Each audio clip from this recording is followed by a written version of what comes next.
Praise the lord. ఇంతవరకు మనల్ని సజీవులుగా ఉంచిన దేవుని నామముకే మహిమ కలుగును గాక. మనం దేవునికి శత్రువులుగా మారుతున్నామంటండి. ఆయన తన రక్తంతో మనల్ని కొని కడిగి శుద్ధీకరించి తన బిడ్డలుగా మార్చుకున్న తర్వాత కూడా మనం దేవునికి శత్రువులుగా మారుతున్నామంట. ఎలాగో ఒకసారి చూద్దామా? యాకోబు రాసిన పత్రిక 4వ అధ్యాయము 4వ వచనం. వ్యభిచారులారా, ఈ లోక స్నేహము దేవునితో వైరమని మీరు ఎరుగరా? కాబట్టి ఎవడు ఈ లోకంతో స్నేహం చేయకూడనో వాడు దేవునికి శత్రువగును.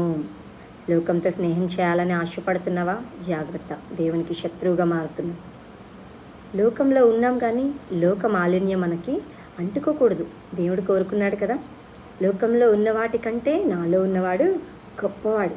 అది మనం ఎప్పటికీ గుర్తుపెట్టుకోవాలి. ఎందుకంటే మనల్ని దేవుడు ఆయనకు మహిమకరంగా ఉండడానికి ఈ భూలోకానికి పంపించి ఉన్నాడు, జన్మింపజేసి ఉన్నాడు. కాబట్టి లోక స్నేహాన్ని విడిచిపెట్టి దేవునితో స్నేహం చేద్దాం.